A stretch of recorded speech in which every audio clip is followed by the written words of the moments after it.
Hey y'all, how you doing? I'm Joy. This is our NFL Pick Ems podcast honors show, and I am joined as always by Steve. And you might be noticing on the screen we also have John, my Soul Link partner, Hello. also joining us. And we wanted to bring him in again because he's kind of the stats guy, and plus it's just really fun when the three of us are hanging out. True. Yeah. So it was a pretty crazy year, I would dare say, with the way that it ended, for Oh sure. yeah. So, first things first, I do want to say a huge thank you to all of the participants of the verses because it was quite the year, and getting to kind of talk to people like Beegers and Rev and all that stuff a little bit more often than I normally would was really really fun. So thank you all. So Yes. first, we have two different stat screens for the finals, I guess, because we do have bonus points. So first up, we do have myself in first with 191.94, followed by John at 189.96, tied with Beegers at 189.96 as well. Steve finished officially third on this one with 187.98. SDS overtook Draz with 179.106. Draz has 178.107. Rev has 176.109. Savage Owl finished at 172.113, followed by Buff at 158.127. Papa Agron with his meteor prediction finished at 143.142. And Troll, doing his best round of golf, has 108.177. Yep. Troll was out here to be a menace to society, and I was here for it the entire season. They took away a lot of my own wins. Yeah, that's another thing we'll dive into here in a minute. Yeah.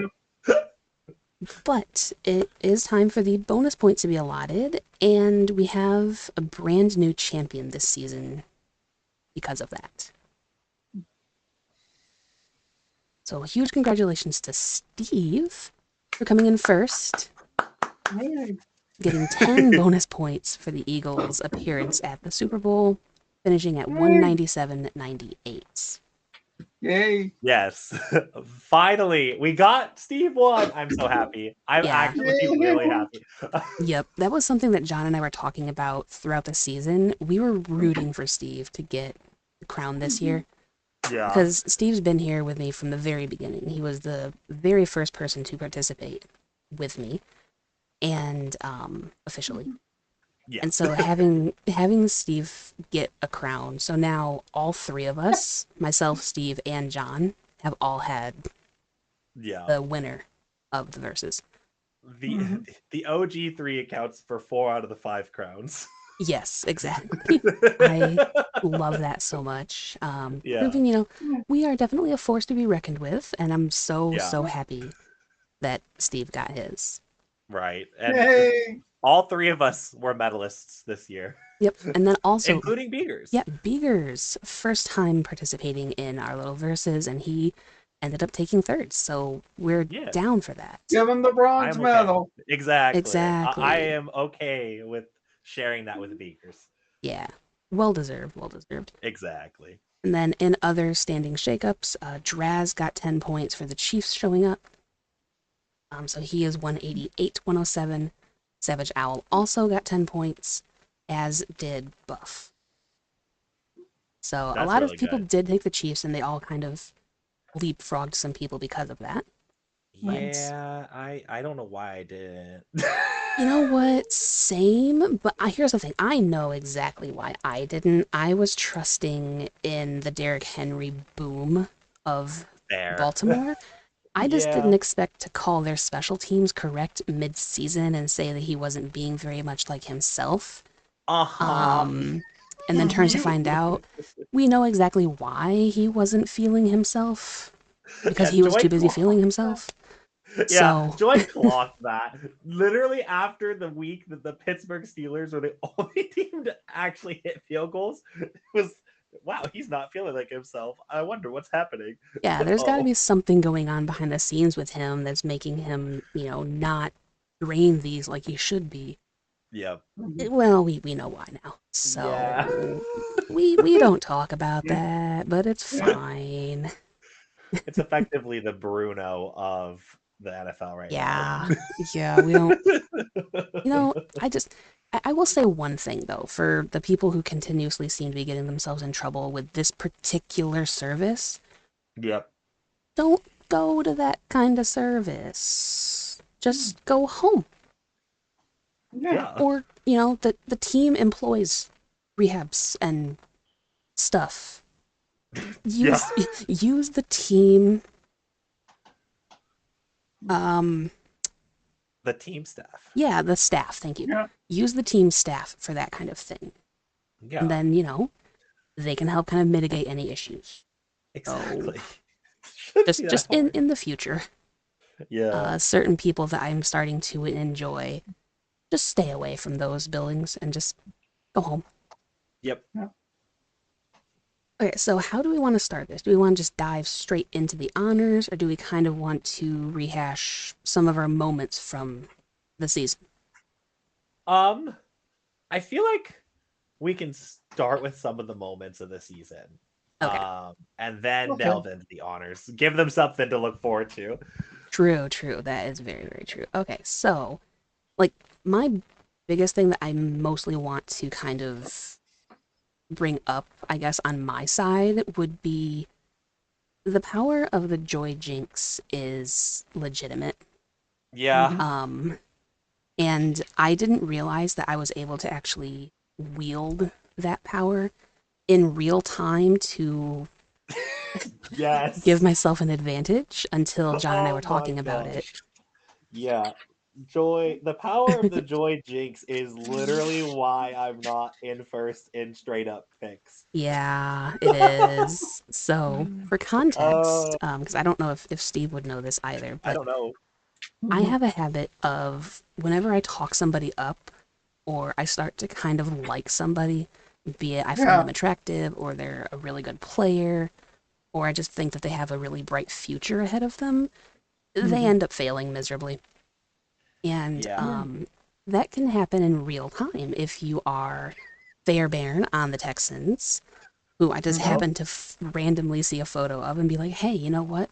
He's kind of attractive. Misses a kick immediately. Literally immediately, too. She texted me, and I just literally went, oh, no. Hey, Lions win now, right? So... Yeah, and they did. And then the other one was Evan McPherson, who I jinxed twice in one game. Because I said in real time, oh my gosh, this is just a chip shot. Evan Money McPherson, he's got this. I lose. No, he doesn't. He shanked it twice. I figure your biggest one would be Caleb Williams. Yeah, here's the thing. Hail Mary game? Yeah, I don't know that I jinxed that per se because I never liked Caleb Williams to begin with.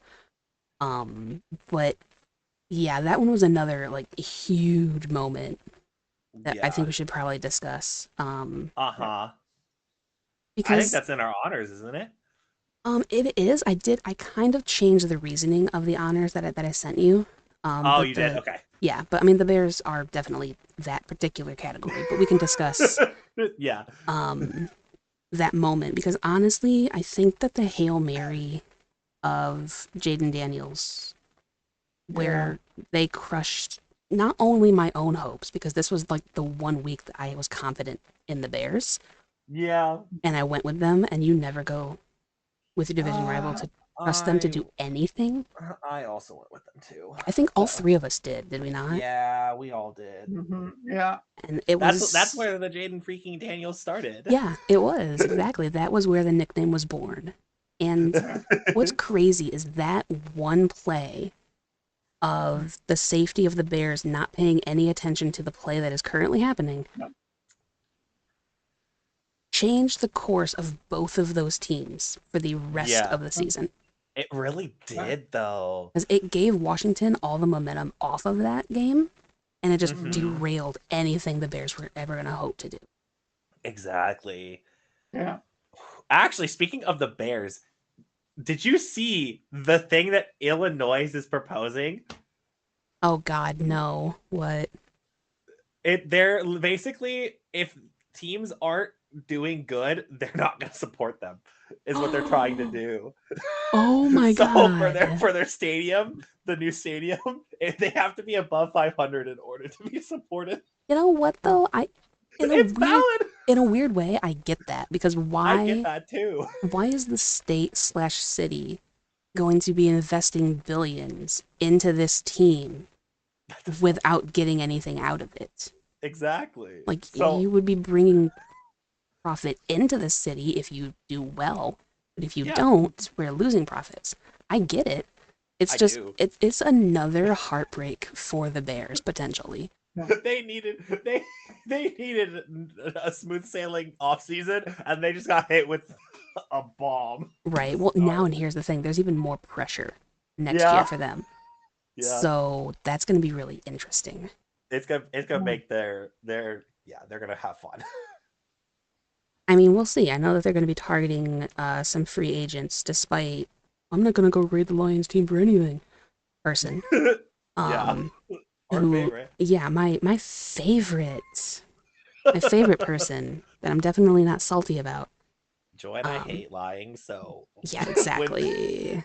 And deceit, which is also like it's synonymous with lying but yeah, different because you didn't like bold-faced lie. You were yeah, just kind of crooked about how you went about things. exactly.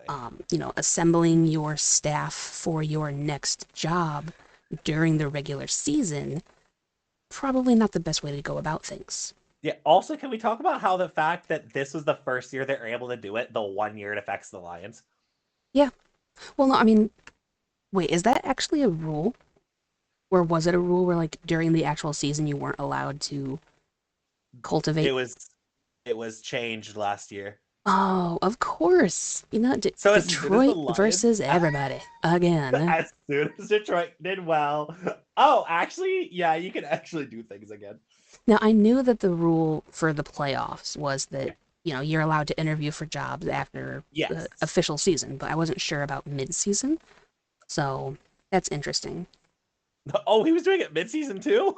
Oh my. Yeah, yeah, he was doing Oh, it I at did the not know that. at the end of the regular season. My thought process, right after Eberflus was fired, after the Lions game, was when the thought process began. Yeah, see, I did not know that part of it because I don't get all of Detroit's news, but I did get the fact that Yeah. this will be the first year the Chiefs and the Lions have to deal with interviews during this, that, the other. And I was like, oh my goodness. Yeah. Yeah. Now, go ahead, Steve. I guess you heard what happened to Eberflus, and now Yeah, he is the defensive coordinator for. the Oh, Dallas Cowboys. yeah, Yeah. yeah, Oh, the team that said that they are so close to a Super Bowl. yeah.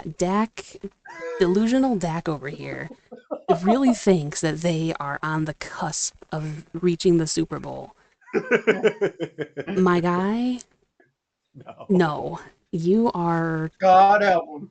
You have such a roadblock in front of you in your own team by the name of Jerry that will Yeah. not let you reach the championships. I'm sorry. They were in contention for one of our NFL honors. They were. They were. They were in stark contention for this Yep. because they had one of the easiest schedules ever and decided actually no.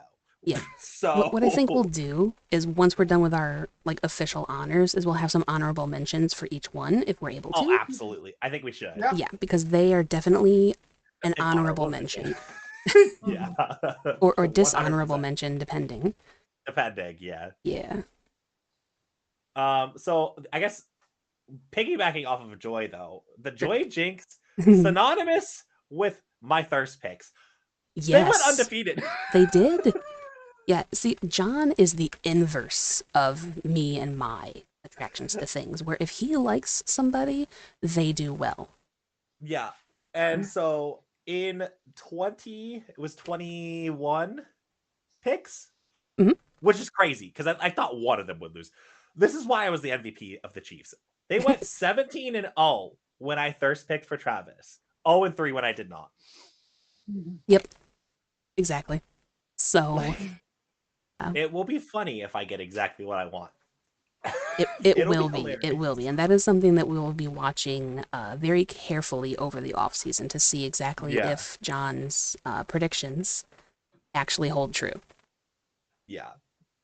Because we'll see if Travis actually, as the opener, will actually retire or not. Yeah. Yeah. So we shall soon see. But those are John and I's. Steve, what is your main key focal point or takeaway from the season that was? Ooh, what can I say there?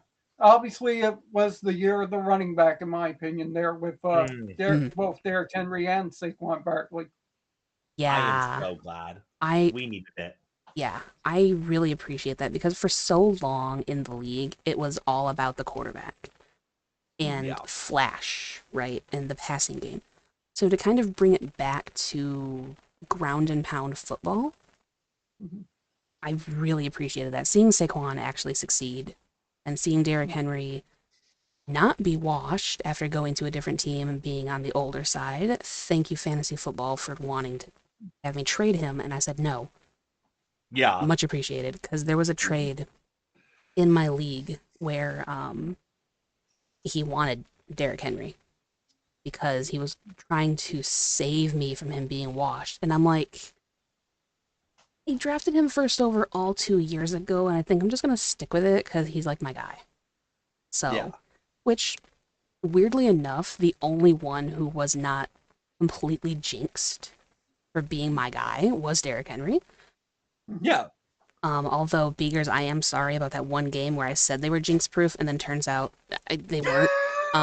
Yeah, I remember that. Yeah, Beegers yelled at me a lot because I said that Derrick Henry might very well be the only jinx proof player, and then the Ravens still lost. So wasn't that Steelers game too? Oh my God, was it? No, it wasn't. Because I know that they split with them. It could have been. I don't know. That's what we should have gone back to. Yeah, we should. I didn't even think about it until we started talking. But yeah, that was a big moment. They're jinx proof, and I'm over here just laughing. I'm like, oh no. Right. Because I remember I was at. It was the one time, so I went to Panda Express to get my stuff. Not sponsored. And then I literally was in the parking lot listening to this because and then I heard that exact line of Derrick Henry might be jinx proof. I was like, oh no. Yep. And then immediately the comments, Joy, how could you do this? I'm like, look, it's Derrick Henry. He's fine. They still lost. I'm like, oh God. Okay, I'm sorry. Listen. I didn't mean it. Lost to the Bills. They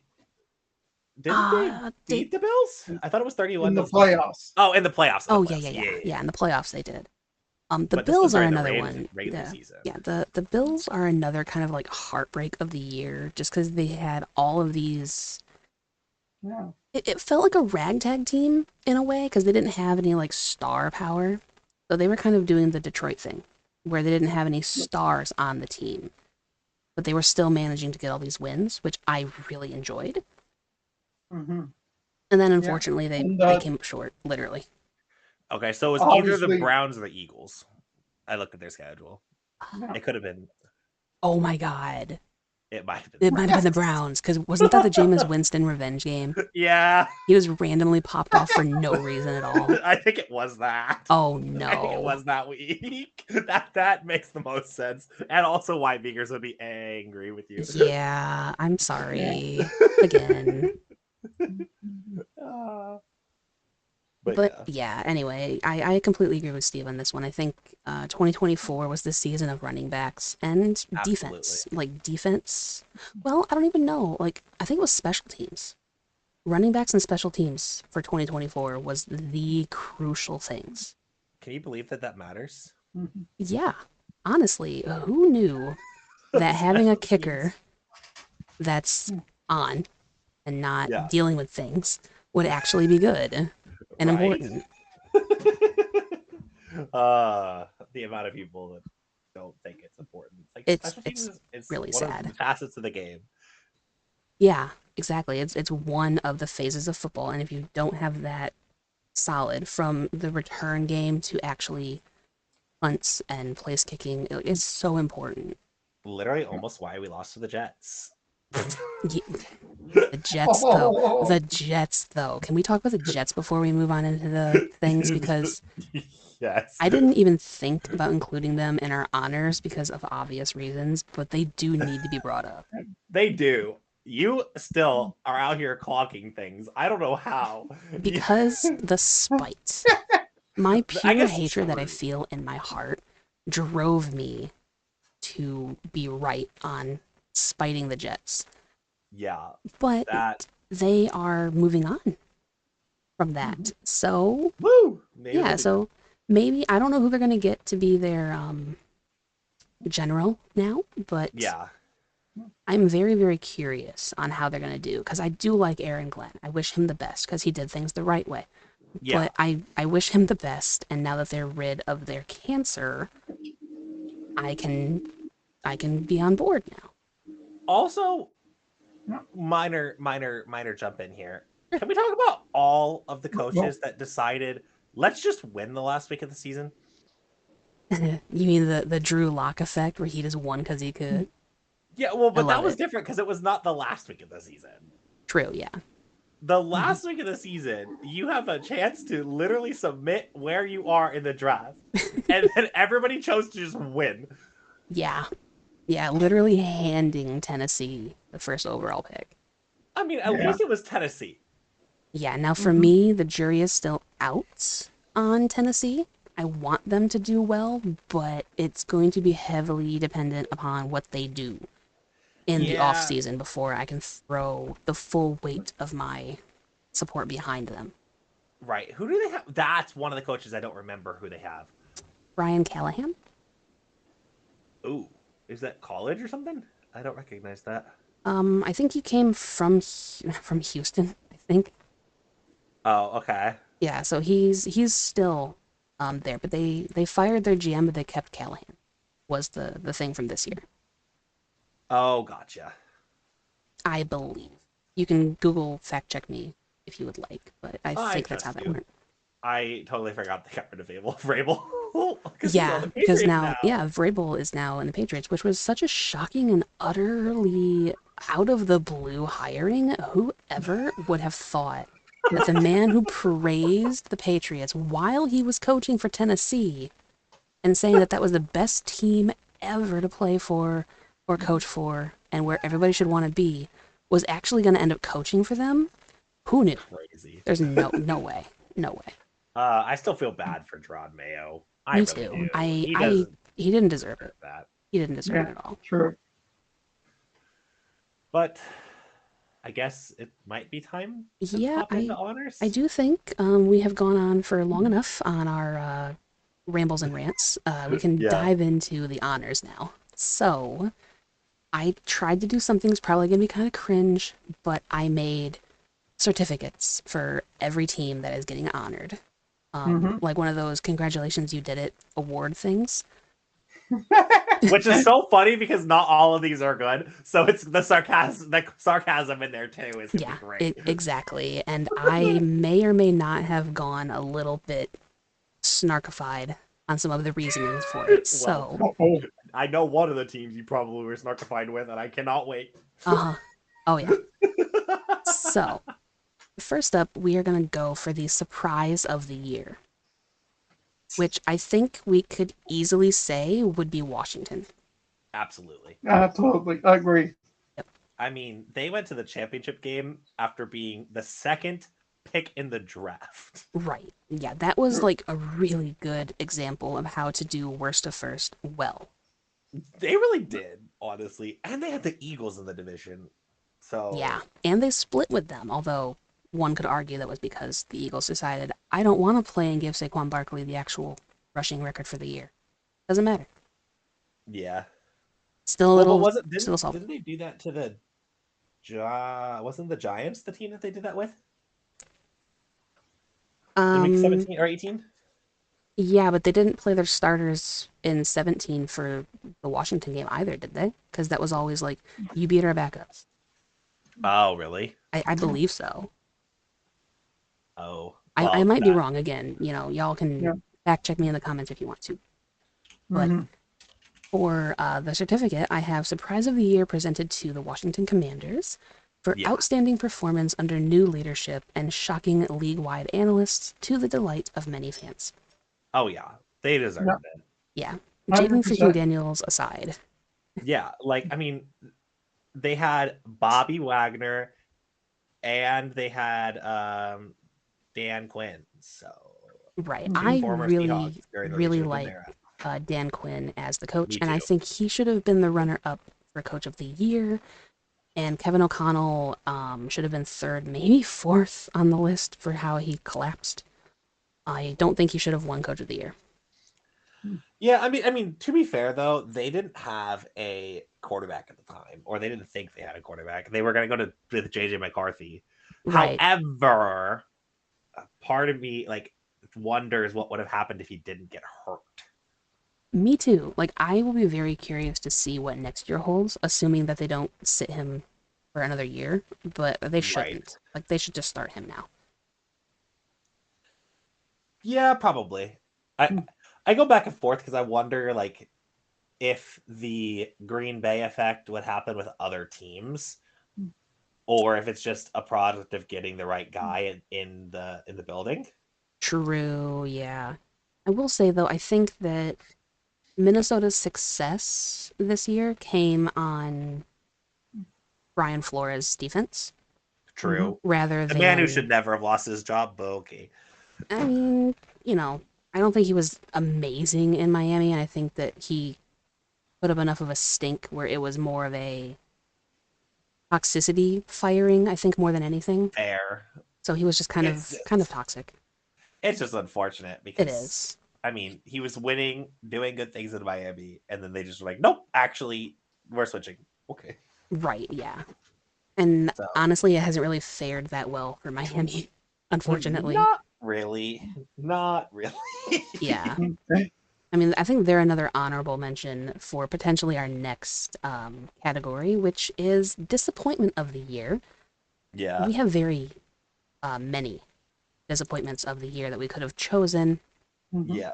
I decided to pull rank on this one, and I am presenting the honor of that to the San Francisco 49ers. Yeah. For going from playing in the Super Bowl to finishing in the NFC West basement in true first to worst fashion. Yeah.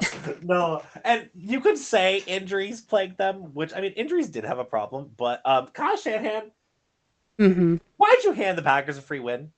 Yeah. Can we talk about that for a second?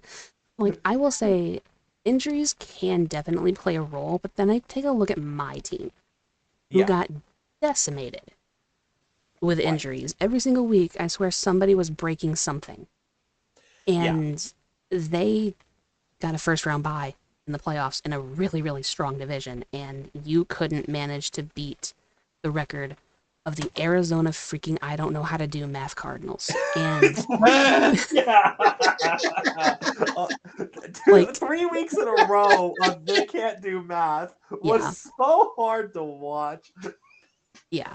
It's not difficult. But before we get into that whole ramble, that's gonna be a ramble. Oh yeah, it is. So San Francisco being disappointment of the year because like I came into this season with a lot of high hope for them. I don't know if my jinx played any role because I do have a fan card, if you will, for Brock Purdy and Christian McCaffrey. So like both of them are on my list, and then they both ended up getting hurt. Yeah, well, McCaffrey almost was out the entire season, which is not good if you're San Fran. Brock Purdy was out only 2 games, I think. Right, and that was when Kyle Shanahan decided, I'm going to start a quarterback who's never started in this league before. Yeah. Because that's a good idea. Instead of somebody who has, at least a chance of understanding what they're doing. Yeah, that was one of the biggest coaching failures I think I've seen in a while. Yeah, just from a sheer staff perspective, because we have other coaching errors that we will have in our honorable mentions for our next category. Oh, yes. Yeah. Yeah, because I have... Some of those coaches are going to be honorable mentions. Oh, yeah. Oh, yeah, 100%. So, but honorable mentions for the disappointment of the year, as John alluded to earlier, we had Dallas. Yep. For having a sweet, easy pathway to the playoffs in their schedule and just kind of did nothing. Yep. Again, you could say that injuries played a role because Dak Prescott was down, but you just failed in every phase of the game. Yeah. Even Brandon Aubrey late on in the season wasn't exactly amazing. He costed me some fantasy points. Yep, exactly. He costed me a championship, quite literally. It was great. Yep, exactly. Actually, Mike McCarthy also did too by deciding, let me just take away the 63-yard field goal, and they get nothing. Yeah. Another questionable coaching decision, much like with Kyle Shanahan. So yeah, interesting. And then we had another one that was a disappointment. I don't remember who we were talking about though, John. Was that Jacksonville? Yes, because they had a division title and had things going. They got better as a team and then finished dead. Like, not, I don't even think they were dead last. They were second to last. Yeah, because Tennessee still exists. So yeah, but they were 4-13. Like, oof. Yeah, they were not great this year. And I don't really know what happened. One could say injuries again because Trevor Lawrence got hurt really in a bad way. Dirty hit. Although, it also seemed like Doug Peterson just wanted out. It felt like that, yeah. Because there was multiple times where Doug Peterson basically said things that were, I could do better at my job, and I'm like, what? Well, we need to instill a better culture. That's literally your job. Yeah, like you should have been on that from the jump. Like, once you get hired on to coach somewhere, you begin building that culture. That's just how that works. Yeah, and so if you're your second year in, 2 or 3 years in, and now you're saying, "Oh, we need better culture," you failed. Yeah, it's like literally admitting you failed. Yeah. Good luck, Liam. Yeah, that whole thing. Do we want to get into that? I mean, that could be an honorable mention for disappointment of the year, though, as well, because the conduct of Mr. Cohn was so bad. Yeah. Literally. I mean, yes, I get it. You play your cards. Oh, I'm going to be the highest paid OC. Sure, let me utilize that to get a better position. But, dude. What I will say is he used his contract from Tampa that wasn't inked in, so it wasn't illegal. So it was just a verbal thing. Contract. But he used that as a way of getting Jacksonville to fire their GM, which was brilliant. And I really wish that somebody would have done that with New Orleans, because New Orleans should have followed suit. Because the only person who was willing to work with that GM was Kellen Moore, who literally said, "I will work with anybody, just let me coach." Yeah. He just wanted a chance to be a head coach, which is what we talked about in our coaching video. Is it's going to be somebody who's desperate enough to get their foot in the door. Yeah. True. And apparently, he went from the Super Bowl champs now to the head coach of the New Orleans Saints. The New Orleans cap casualties. Yep, he did not leave the city. So no, he didn't, which is cool. Yep, we'll see how New Orleans does, but they're going to be in some trouble. Well, I mean, they're $113 million in debt, so they got to start there. Yep, we got to start with managing the team, which, I mean, they're honestly a disappointment as well from a management perspective, because what are you doing? Extending players when you don't have the money to do so, it makes no sense. Nope. But one could say that was a questionable decision, which is our next category of honors. Questionable Decisions Award has been presented to the Arizona Cardinals for failure to realize that a touchdown and extra point defeats you, whether you're up by 3 points or 6 points. Math is hard, okay? Yeah, they really represented their state. They really did. They really did. It's like Arizona, Oklahoma, one and the same. We don't know how points work. Yeah, and the fact that not only did that cost me a win, by the by, but it put Minnesota in a position to where the final game of the regular season actually mattered, and that cost a lot of things. So that one game and that one decision to not go for it on 4th and goal from like the 3 or something cost so much. It did so much damage. In the week after, they played Seattle, went for 2, basically admitting that they were going to be down by 3 scores. What? Yeah. Why would you ever want to do that when you could have just taken the bloody points and had it be a 2-possession game instead? Yeah. Like I just math. It's not difficult, but some teams they struggle so much. True.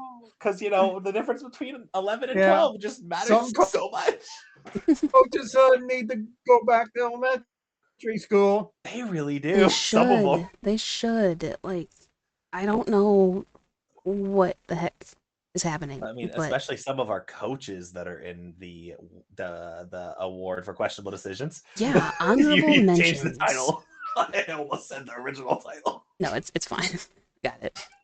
The original title for context was WTF Are You Doing? Award of the Year. But then I realized that that's a little, even for the acronym, it's a little not me, even though I use it a lot in text, but it's fine. But yeah, they are, Matt Eberflus, for one, trying to save his time out for a rainy day was just, what are you doing? Raheem Morris doing the same and costing their team. Yeah, Raheem Morris making me look stupid by being stupid himself and not calling one of your 2 timeouts with 30 seconds left to make me not jinx Riley Patterson and have him be dead center but not have enough leg to have a game-winning field goal. Yep. I said that Atlanta was going to win that division, and they could have had he only called timeout. Yep. Like, yep. I was 1 timeout away from being right. Yeah. And Raheem Morris said no. Well, actually, yeah, because I mean, they probably would have tried harder against Carolina. Yeah. Because they were 2 down, I think, at the end of the season because they lost to Carolina, a team that should have lost. Right, but they were in a no-win situation at that point because they already lost to Washington. So they didn't have anything to gain, and all Tampa had to do was beat New Orleans. So, like... Yeah, it was set in stone. Yeah, so had Atlanta beat Washington, we would have at least had a chance. And that would have actually cost Washington some playoff standing too, I believe, wouldn't it? Yeah, they would have been seed 7. Yep, instead of Green Bay being seed 7. So yeah, so they would have had to play Philly immediately. Right, and maybe things would have been a little bit different on that course. Maybe Detroit wouldn't have been embarrassed so early. Detroit probably would have had to play Green Bay again, which would have been fine because we could have beaten Matt LaFleur and made him cry for a 3rd time in the season. That would have been great. It would have been, honestly. Yeah, it's just like, I don't know. There's a lot of things where it's like that butterfly effect where one thing happens and just everything spawns off of it. Yes. So I blame Raheem Morris for things. He's the reason that Amik Robertson broke his arm because he wouldn't have been playing the team that broke it if he would have been smart. Like, there's so many things that wouldn't have happened. Yeah, that definitely fits into the questionable decisions category. Yeah, I don't understand how you can be a head coach in this league and not understand how timeouts work. Yeah, I mean, like, at that point, hire me. Yeah, the stats guy. We talked about that. It was also there was also one where it was Cardinals Rams because I was mad at them. Yeah, no, here it is. It's also another one with the Rams. Yeah, Arizona made a lot of questionable decisions. Yeah, which is exactly why questionable decision of the year went just to Arizona in general.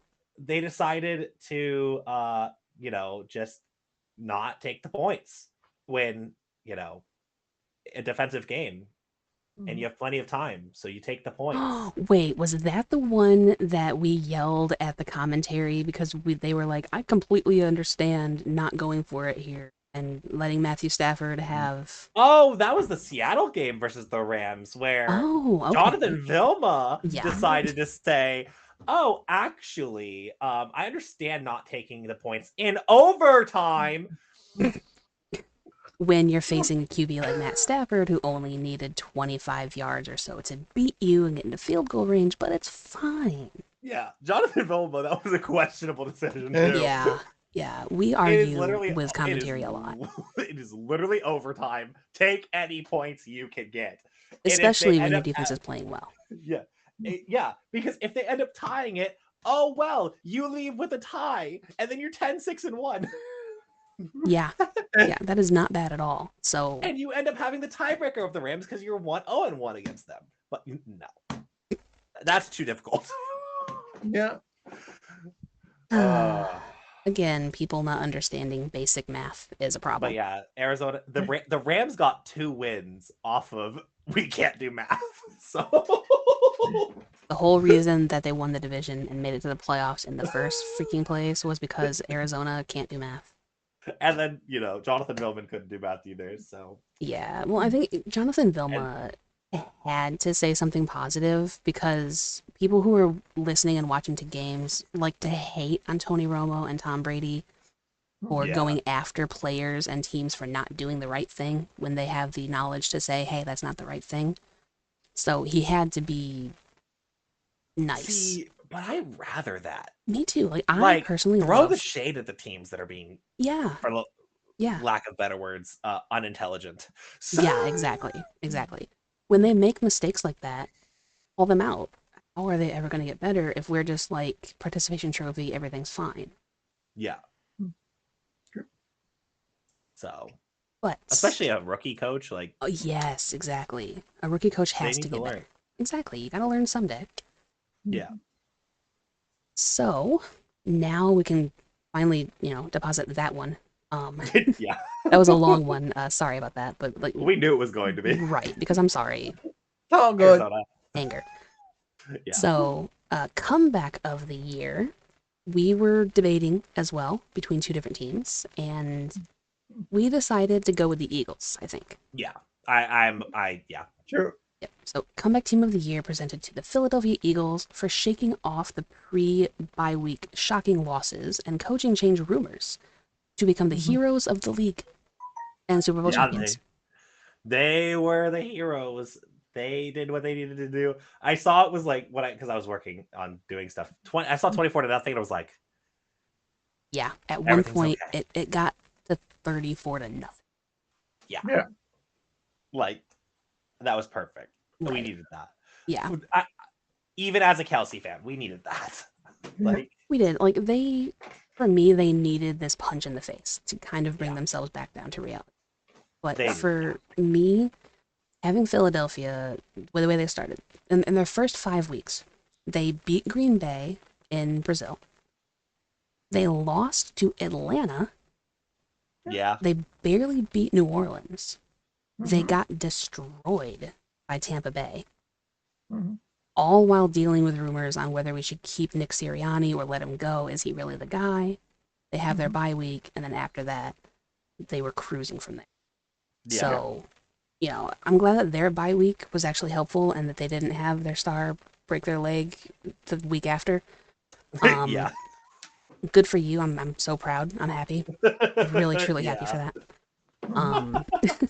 But yeah, they had a really good comeback, I think. Honorable mention for comeback was the Bengals. Joe Burrow, God bless his nerdy little heart, winning comeback player of the year after being nominated for it twice and saying, this isn't exactly something you want to be nominated for twice, but thanks. And I'm like, Joe Burrow, I love you. Please just never change because you're amazing. Yeah. But the Bengals started very rough, and then they almost made the playoffs anyway.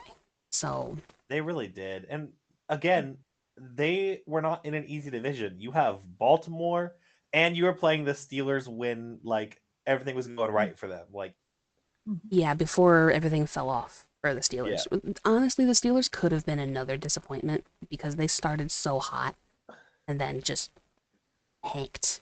Yeah, but they also, I mean, they really shouldn't have been where they were anyway. You know what? This is fair. Like they didn't know who they were going to have at quarterback. They started Justin Fields to start, and then went to Russell Wilson. It was like, oh boy. Yeah. Defense and special teams, like we talked about earlier, was definitely the secret to their success. Didn't they win? I know they won 2, but did they end up winning a 3rd game without a touchdown this season? I know not they got remember. 2. Yeah, I know that they won 2 of them without ever getting in the end zone, but I don't know if there was. Which is just insane. It really is. Like you should not be able to win 2 games with only field goals. Right, but that proves just how important special teams is and how a good defense does win championships. Not in this case going all the way with it, but from, thrilling comeback to the heartbreak of the year. Yeah. We have just the Bears, just in general. Just generalization. The Bears are the heartbreak of the year. Or continuing the Bears' draft QB, fire coach cycle, and once again failing to meet expectations set by themselves and off-season hype. Because I believe their GM, Brian Poles is the dude's name, I think? Yeah, yep.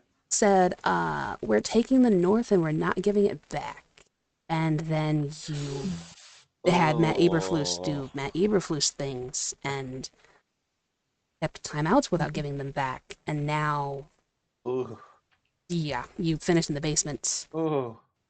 So I wonder if he's going to say it again this year, now that they have another off-season win, getting a good coach. Yikes. Because they have a habit of drafting a QB that they're really high on. It doesn't go well, so they fire their coach. That QB now has to learn a new system. That doesn't go well. They release/trade them, draft another one, fire the coach. It's this usual cycle for them. And I hope it doesn't happen to Ben Johnson. I really do. Because I do still wish him the best. I still think that you were filthy as sin for what you did. Yeah. But I also understand why you went there. I just wish you would have been a little bit more transparent about things. Yeah.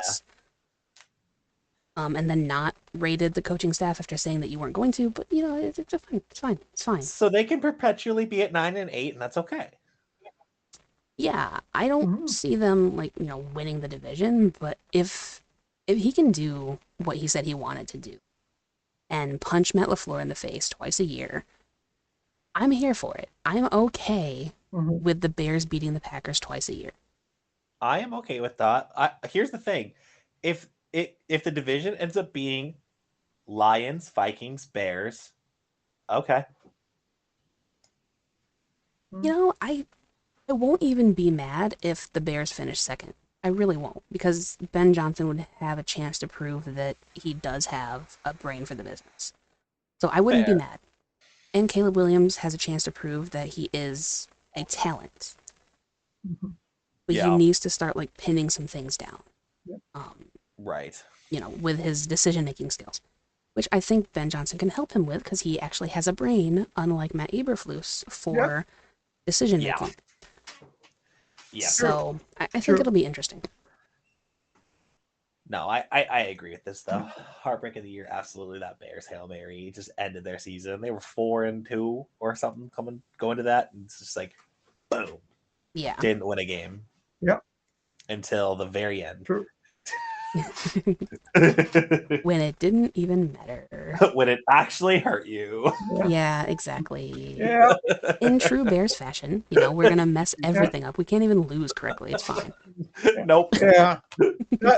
that game at Thanksgiving would pretty much killed Matt Eberflusen as a coach there. Yeah, Yeah. it I mean, did. he deserved it, though, for what he did, because what are you doing? Like, honestly. Yeah. Go to overtime with the Lions or just lose right there. Yeah, exactly. We were all, like, I remember watching that game, and I'm like, oh my god, he's not calling timeout. Oh my god, he's not Yeah. calling timeout. 10 seconds left. Oh my god, he's still not calling timeout. Like, Yeah.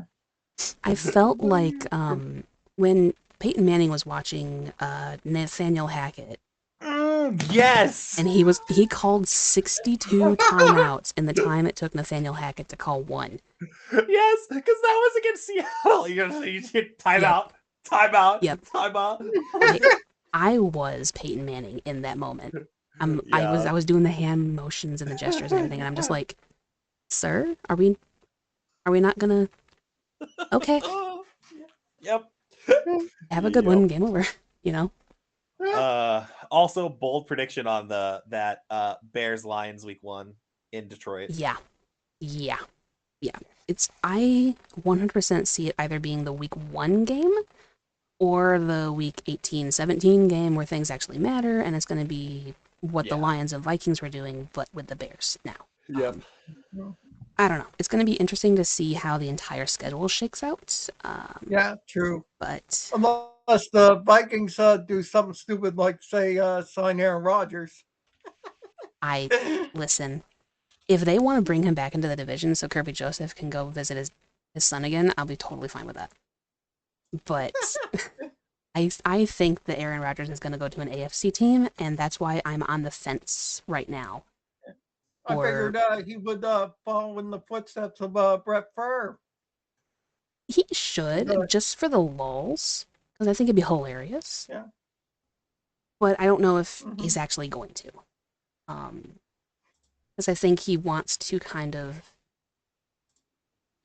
try to cast aside the comparisons a little bit.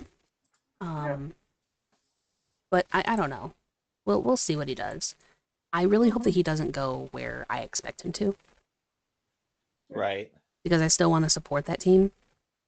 And I don't want to have to scramble to find another place and potentially ruin careers of quarterbacks that I like. Yeah. So, we'll see.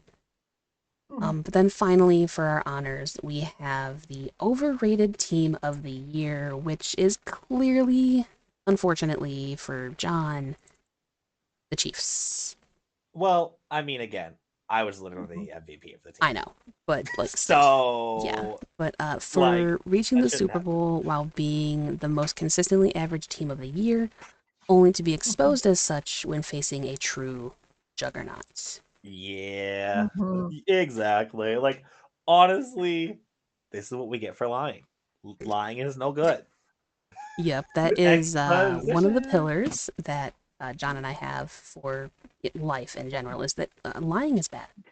Yeah. And especially in the case of the Chiefs and Kelsey, where, like we talked about earlier, how he was like the last to get off the line. Yep. During some of the formations, he didn't really leap to action when Mahomes fumbled. He didn't have a good game at all, and that could very well be because he was busy the night before. Yeah. So it's almost like his head wasn't in it. We're going to remain focused and prepared. Actually, we're going to go out at night. Yeah. No, let's not do that. Let's do exactly what you said you were going to do. Okay. Like, not that hard.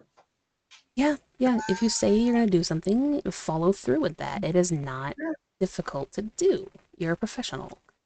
Exactly. But apparently it is. I think, now you can correct me if I'm wrong, but I think that my observations is that he let fame get to him. Yeah. Because before all of this globetrotting that he's been doing, he was one of the most humble, down-to-earth, normal players. Yeah. That was one of the best tight ends in the league, stat-wise and respected. And then he started getting concerts that he would show up at. He got Are You Smarter Than a Fifth Grader style game shows. Yeah. award ceremonies and all of that, and then it just kind of like Mm-hmm. his attention to detail, I think, kind of waned a little bit after all of that, and I don't feel like he has the same passion for the game he did. Absolutely not. Yeah. For sure. True. So we'll see. We'll see what happens. Yep, we shall see. Okay, so now that all of our honors are out of the way, we can move on to some future casting, which I think is going to be very, very interesting. So is this like basically a most likely list, essentially? Yeah, essentially. Most likely to blah. Yeah. So, what team do we think right now has the brightest future? And we can do one for each conference if you guys want. I'm going to go with the Carolina Panthers for the NFC conference. I will agree with you on that one. I think that they showed a lot of growth in this year. Yeah, I am excited. Their schedule seems like it's okay as well. So that's definitely my pick for the NFC. The AFC, I don't know. The AFC is a little bit harder because I think it's depending on what route I want to go here. Because I think I'll maintain the same route as I did with the NFC, and I'm going to go ahead and pick Denver for the AFC. Ooh, I like that.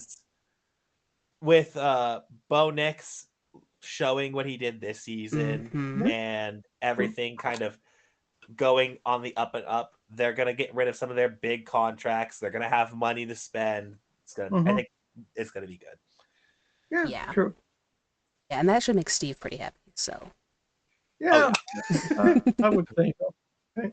Yeah. But much I like to see the Broncos succeed. They're my most improved team for coming season. There is not the Broncos. I'm going to say the New England Patriots. Now they got a better coach for Drake May. They're in Mike Vrabel there. He's going to be a positive light for him. I definitely think that they're going to have to invest in running backs, something that Dallas doesn't know how to do. Yeah. So we'll find out. Shots fired. But they might have to dip in the free agent pool to get some wide receivers there. That too. Yeah, I agree. I think here's the thing. John sent a sheet of the cap space that everyone had from the next fiscal year. And the Patriots had the most. Wasn't it like 120 mil or something that they had to play with? Oh, yeah, they got loads of money. They have the biggest potential to do something. My only concern is that division, though, because you got to still go through Buffalo. Now, admittedly, the current team that they have beat Buffalo at Buffalo's best. So they have all the potential in the world. I really like Drake May. I think that he was a good bright spot, considering everybody wanted him to fail. I think that he did good. I really like your idea about Denver, but I'm going to sneak one in here just because I'm more excited about this team. I'm going to take the Raiders. Ooh. I think the Raiders are building something. I don't think it's going to be this year because they still have so much to work with. True. But I think that they're building something. Pete Carroll is the right hire for them? Honestly? Yes, for this year? Yeah. Absolutely. Although I will say I am sad that when we play the Raiders in 2026, it's going to be in Vegas.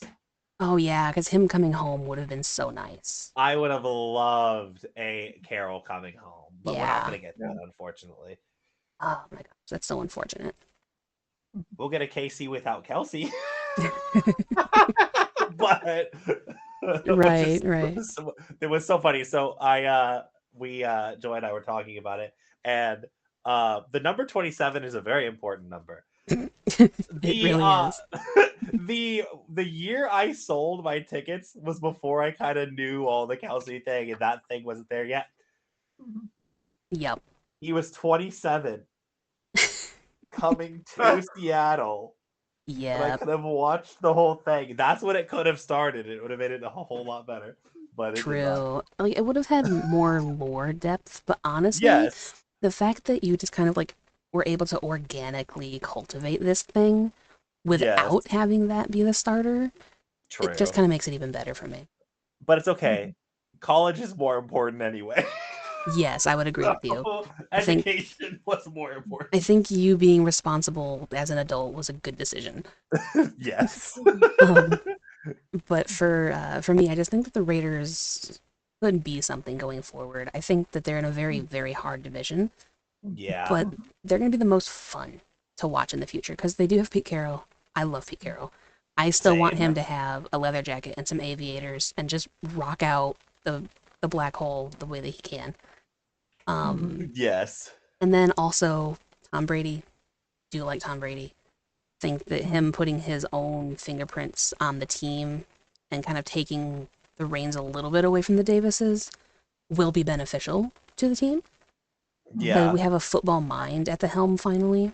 And so I'm really curious who they're going to get as their quarterback.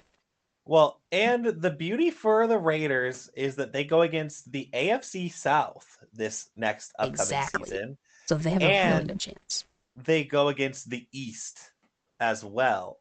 Now, their road games against the East are unfortunate. It's Philly and Washington, but... Yeah, which are kind of two losses a little bit, I think, future cast, but yeah, I still think they have a really good shot of being something.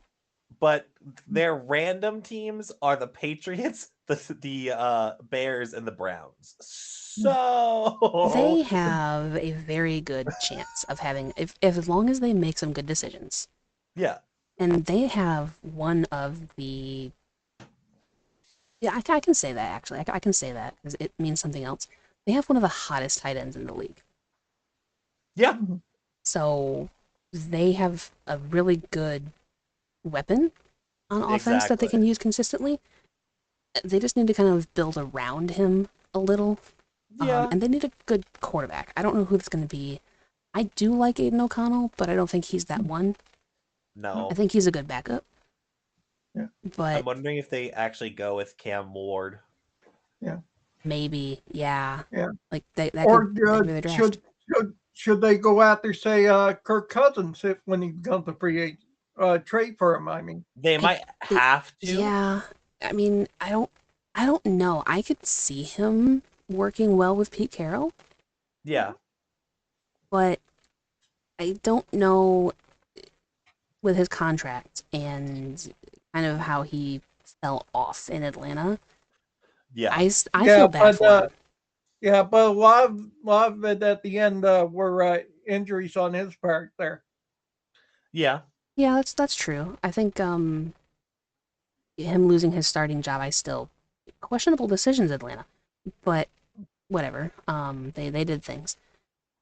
But I'm also thinking about Sam Darnold potentially going to the Raiders. I think that could be a good fit, at least honestly, for a year or two. Yeah, if Minnesota says no, I will agree with that. Sam Darnold seems like a coach that Pete would like. Just kind of manage the game, don't turn the ball over. Yep, and as long as they can just, keep him from seeing ghosts, they'll be fine. Yeah. So now let's kind of take a swing towards the negative. What team do we think is on the brink of an impending downfall? Ooh. For me, I would say the Cincinnati Bengals there, if they lose T. Higgins in the free agency. Losing T. Higgins is going to be hard for them to replace if they do. Right. This was one of the categories that I was the most interested in because I really don't know. Like, I have a hard time picking anybody from the West, the NFC West, because they were, no offense, John, but they were the division of the mid this year, so they don't really have far to fall. Average. Yeah, they were consistently average for sure, which is ironic. That's the next category that we have to dive into. Yeah. But the impending downfall, I could honestly see the Chargers falling. Yeah. For the AFC side, because they had a really hot start and they made the playoffs, but then they choked the Charger things, and I don't really know how they're going to be in the regular season. They're going to have to make some decisions and shift some things around. So my pick for the AFC, since we're all on AFC right now, I believe, is the Pittsburgh Steelers. I think eventually they're either going to say bye to Tomlin or they're going to fall apart at some point. Like TJ Watt's going to want to go at some point, right?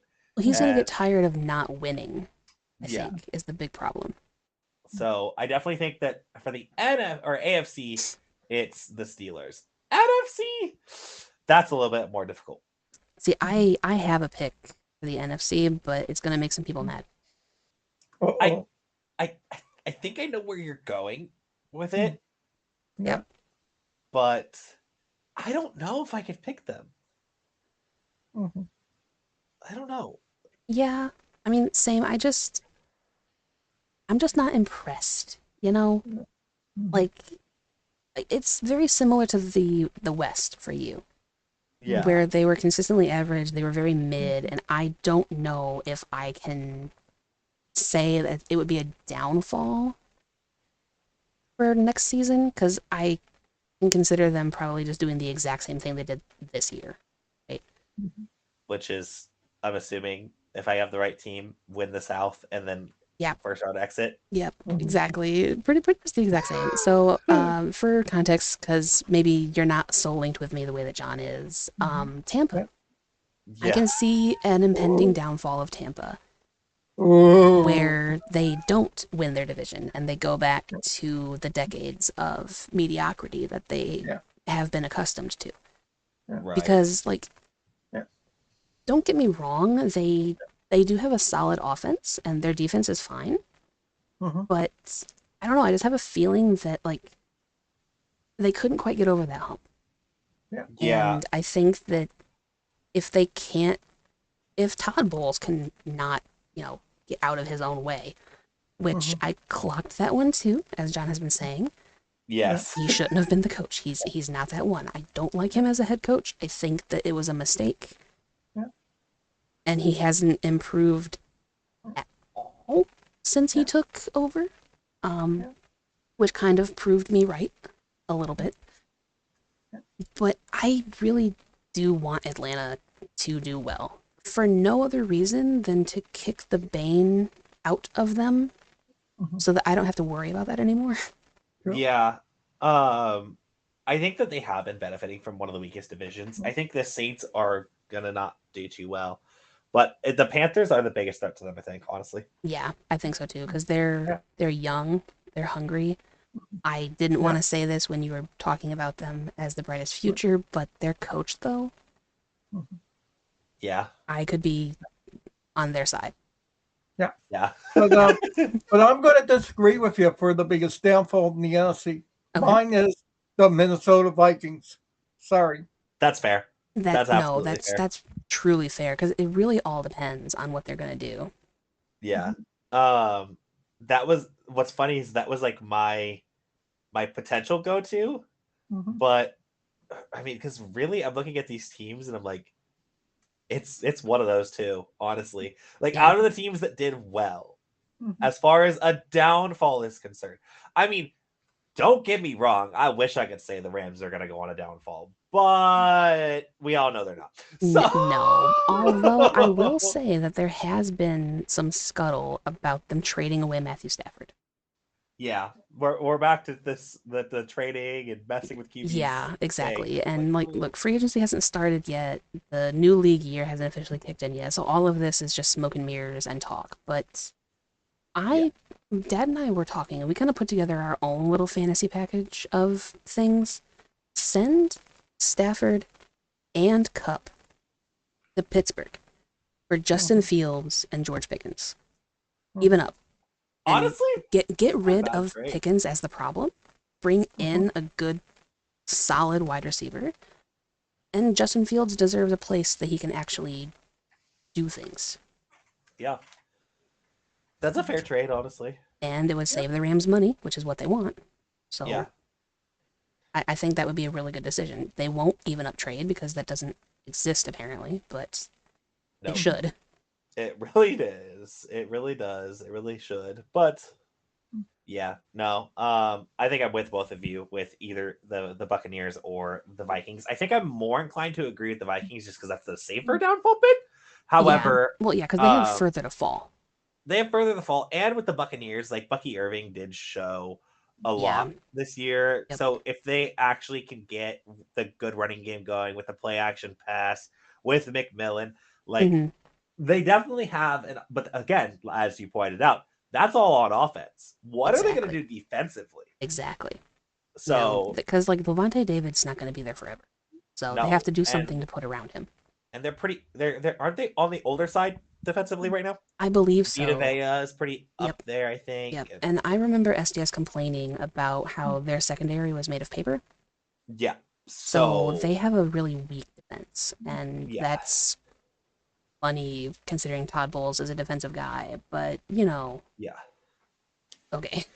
Yeah. So no. Also, exactly. I will toss in a quick little hot take just because pundits and stuff, analysts love to say when a team loses their offensive coordinator mastermind that they're all of a sudden not going to do well.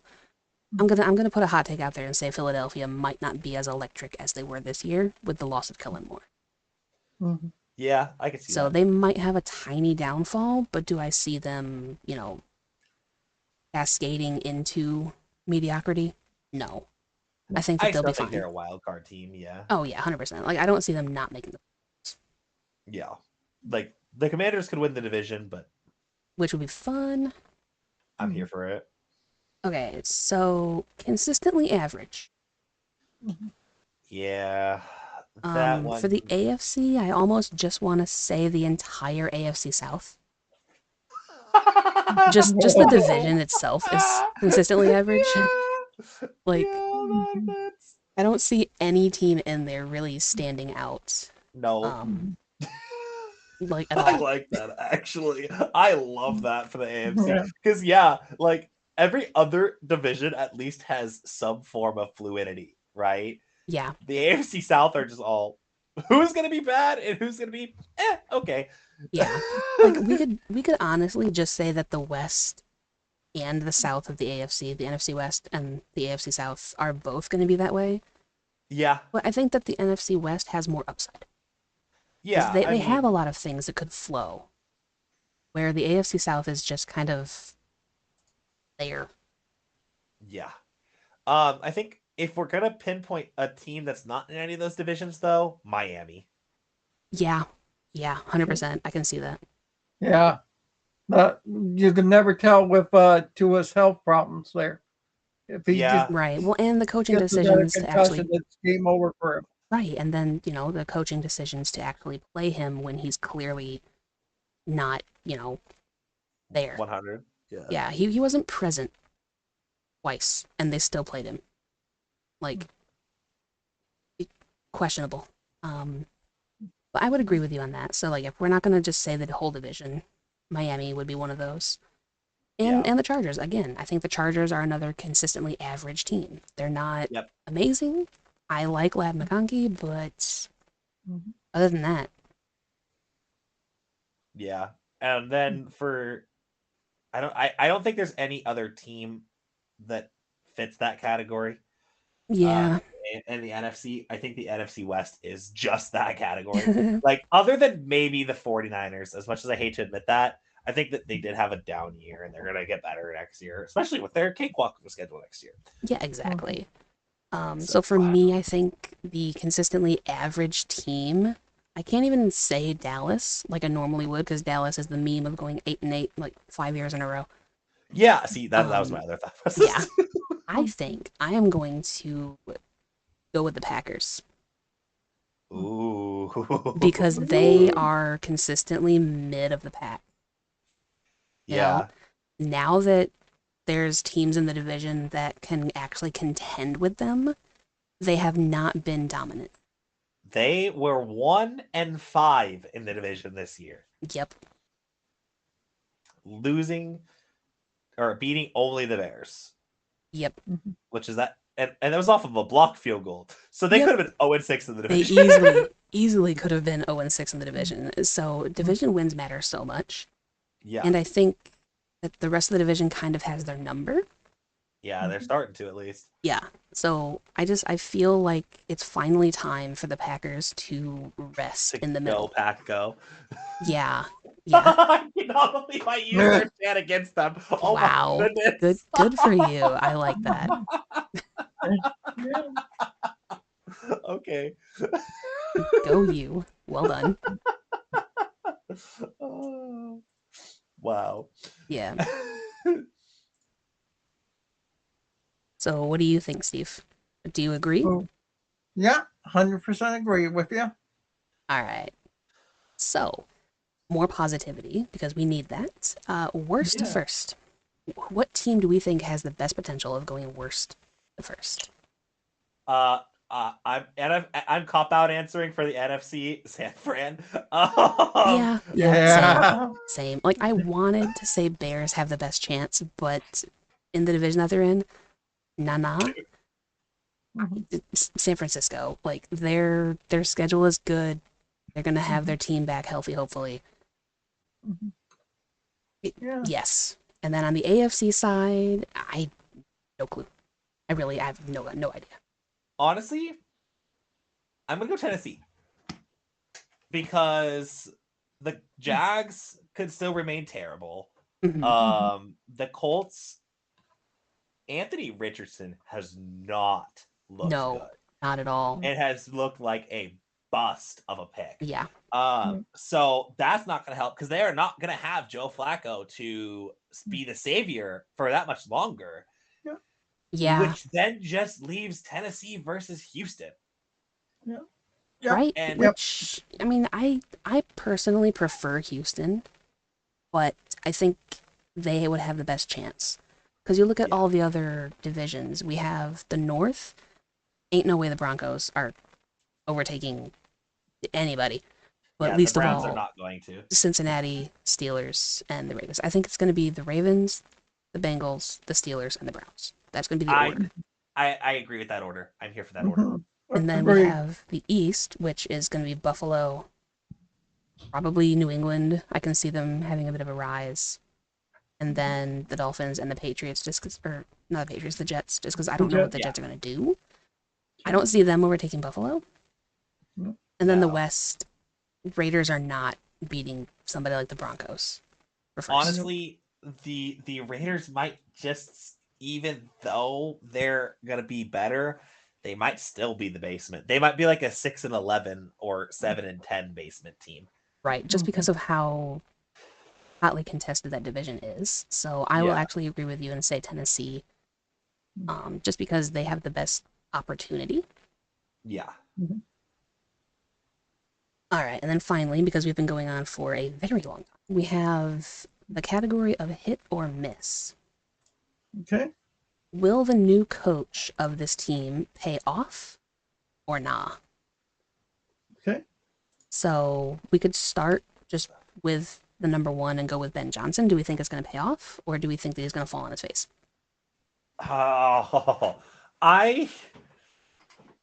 It depends. I think in the context of what's going on in Chicago, I think that he's going to be part of that, like, consistently mid. So with Chicago's expectations, it might be a miss. Right, and I will say similarly to their heartbreak, it's the expectations of themselves because the rest of the league doesn't really have expectations for them because they're Chicago, but they are so rash that they expect the world without the talent to capture the world. Yes. So I think that it'll be probably a miss in at least the first year because he's going to need time to actually do things. But I don't know if he's going to be given that. Right. But for me, I think it's going to be a payoff if he's going to get on track with Caleb Williams there. Yeah. If his first season is 8-9, I definitely think that they'll turn on the Jets and we'll be good. But right. Yeah. This first season matters greatly. It really does because it's going to set the tone going forward from their stadium, like you were talking about with the state. being like, actually, we're not going to help you because you're terrible. Yeah. So if they can actually, at least be close to 500, I think, they'll, much like the Raiders, I think they'll still be in the basement, but they'll be contending this time. Yeah. And then, speaking of the aforementioned Jets, as you said, turning them on, what about Aaron Glenn? Do we think he's going to hit or miss? Again, that's varied upon who he gets to be as quarterback, in my opinion. Yeah, I think there's a lot of variances, but I think he has a higher chance to be a hit. I agree. With his given circumstance. Yeah, I think especially that he's going to have a lot of free agents follow him to the Jets on the defensive side. Yes. I think that's going to help out a lot. So that's definitely a potential to be a hit. Okay. I'm going to say miss there unless they get somebody big in free agency there. Yeah. Fair. I mean, again, there's a lot of variance about what are they going to do at the main position, because they have a lot of good pieces, but they need one solid general. And I don't know if they're going to do that through the draft or through free agency. Like, because there's not a lot of quarterbacks in free agency they can go get. No. So it'll be interesting. It is a rough time to need a QB. Yep. Which is, yeah. And I don't think they'll be able to draft a big name quarterback there in this year. So not with their position. That's what happens when you win the final game. Yep. No, I don't actually think they lost, but still. Yeah. But I mean, still, you were still trying late in the season when you shouldn't have. Oh, actually, no, they did. They won 32-20. Oh, see, that's they still failed. That's what happens when you win the final game. Yep. All right, so I guess we'll stay in that same division. Patriots, Mike Vrabel, hit or miss? As much as I hate to admit it, because of the way that they went around it, I do think this is going to be a hit. I think this is what the Patriots ultimately wanted to have happen, and unfortunately, Gerard Mayo was just you're going to be a filler because Bill Belichick forced us to make you the filler. So unfortunately. It's not fair to Mayo, but I agree. I think it's going to be a hit. I think I expect great things out of Drake Mayo in the future, and we'll come back to this video next year if he does bad things with me saying that I liked him. Bookmark it. Bookmark it, timestamp it. Yeah. And then hashtag blame Joy when it doesn't go right. We should bring that hashtag back because that was a hashtag for a lot of things. I was always at fault for something. Yeah. I'll say big time hit myself there. Yeah. Yeah. Okay, well, how about the Jags then? Do you think Liam Cohen and his traitorous nature is going to do well? Oh boy, I don't think so. I think this is a miss. Like, they went all the way through this and to get what? Because my thing is he's gonna have so much power in the organization, and when you have a coach with a lot of power, we've typically seen doesn't that go well. not go well many times. We've seen it hit very well with Bill Belichick. But I don't think that Liam has the mind of Bill Belichick. That's going to be the big problem. And Bill Belichick had to earn it. Yeah, he actually did things the right way for a very long time. Like, he worked his way up through the coordinator and assistant coaching ranks before he got to that point where he actually knew the ins and outs as well as he did. So I see this as a miss. I agree, unfortunately. Yeah, sad it's a mess here. Yeah. But what about Pete Carroll? See, that's harder because it's like it is. I think for the reason that the hire was made, it's going to be a hit. Will he be a winning record coach with the Vegas Raiders? Probably not. But will it instill the culture of a team that can start going somewhere? Yes, because his coaching is he only has a 3-year contract, I think, with them. So right, I think his entire point was he's their reset button. Yeah, exactly. We need stability. And honestly, they brought in somebody that I was really, really happy about. It was Chip Kelly. Yes. They brought in Chip Kelly to be a coordinator, and I can 100% see Pete Carroll working with him and then handing the reins over after those 3 years to just kind of continue the progress that we've been making. Yeah, I honestly, I hope that's the course that they go. I mean, I know Chip Kelly did not do well coaching the Eagles. That happened. But that was his wasn't that his first long time ago. It was a long time ago. It was a first time head coach, so he didn't have any experience. Yeah. Nor did he have anybody teaching him the ins and outs and the ways. Now he might. Now he has somebody teaching him from the Pacific Northwest, doing their thing. And then Chip Kelly was Oregon as well. So so you have that connection. And then Pac-12 at that point, because USC is where Pete Carroll was. Like, they're going to be in a similar mindset, similar mind frame. I can see the pass down. Yeah. And I hope that's what they do. Me too. Yeah. Well, I'll take hit myself there. Yeah, I think it's going to be a hit for necessity. Yeah. I'm going to try to save, the funny team for last. So we're going to go with the Saints now, and I think Kellen Moore is exciting, but I don't think he's going to make a difference with what he's got to work with. Yeah. Yeah, I don't see. It's like, I don't. In the name of the game, we have to call it a miss. However, every single person in the NFL and put in the same position that Kellen Moore decided to be put in would have been a miss. Yeah, exactly. It does not matter who you took. Yeah. So this is not a slight against Kellen Moore more than it is a slight against New Orleans for bad contracts. Yeah. Math. Let's do it. Yeah. Where's Louisiana rank on that? Are they I actually don't know. Are they close to Arizona? Low. I hope they're not close to Arizona. Let's find out. Yeah, let's Google that real quick. Yeah.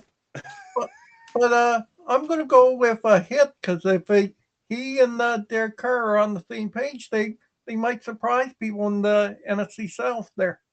They easily could. I could easily see that. It's just everything else around them needs so much work. And I like Derek Carr. I do. From reports, I don't think that Kellen Moore does. Also, I heard a report that John Gruden was on staff as like an assistant of some kind. Oh no. I don't know exactly what it is, but I think I heard that he was employed by them. So they're ranked 44. 44. They're pretty close. Yeah, they're pretty close, yeah. So, honestly, Arizona got better at math this year. Good job, Arizona. You're 33 now instead of 47. Oh, nope. 44 in education, 47 in pre-K through 12. Yeah, Arizona's still bad. Arizona's 47. Louisiana is 40 in pre-K through 12. So, a little bit better, not that much. Bottom 10 is still bottom 10. Yeah, bottom is still bottom. Also, according to this, beyond the fact that the Saints have previously used Gruden as an offensive consultant with no blowback from the locker room or the league, Gruden has multiple years of experience with the Saints quarterback, Derek Carr. So he was on as a consultant, which is funny considering his history with Tampa. Yeah. Hilarious. Okay, so the final team, if I'm not mistaken and forgetting somebody, we have Dallas. Do we feel that Schottenheimer in any way, shape, or form will be a hit? Or do we think that Jerry is going to consistently keep them consistently average because I don't want to spend money until it's too late to spend money and then it's going to cost me more money than it should have if I would have just done it in the first place?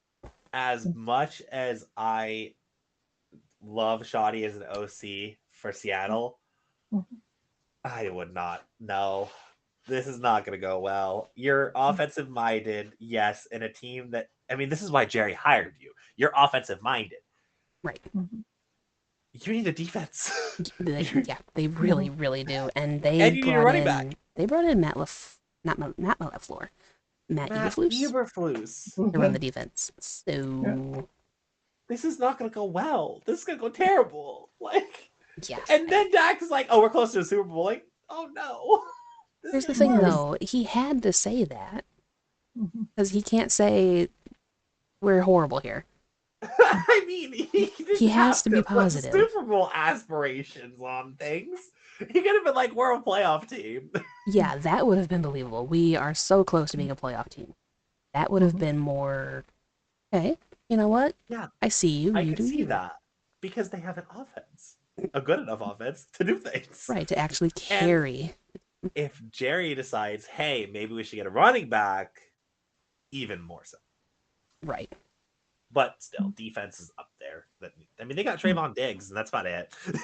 Yeah, pretty much. Once they let Dan Quinn walk, it was over. Yeah. Yep. I know Micah Parsons is still on the team, but for how long? That's I don't have faith that they're going to. Here's the thing.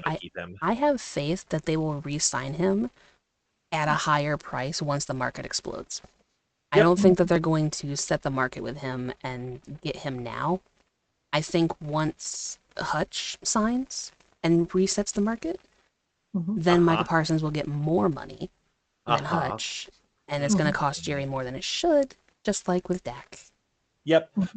Yeah. He has a habit of waiting too long to do things. Oh, that Dak contract. Because literally, they have, I think, is it close to 50% of their cap in 3 players? I believe so, yeah, because it's Dak, CeeDee Lamb, and who's the third? Because it's not Parsons yet. I don't think it would be Diggs. I don't think he got that kind of deal. No. I'm looking it up. Yeah, please do. Because, like, honestly, I don't know that many Cowboys players. Which is also a problem. Yeah, like, I should know you for being talented and stuff, but I know Trayvon Diggs. I know Micah Parsons. I know the Cowboy who let the ball touch him on an onside kick that shouldn't have happened, and you turned the ball over, and that's why Cincinnati won. Okay, it is Micah Parsons, actually. Really? Already? Yeah. Isn't he on a rookie deal? No. Oh, yeah, you're right. It's his 5th year option. Okay.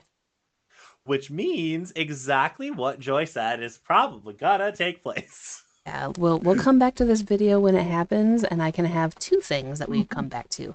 Me calling it, and me jinxing people that I shouldn't be jinxing. Yeah, because it's the 5th year option base salary of $24 million.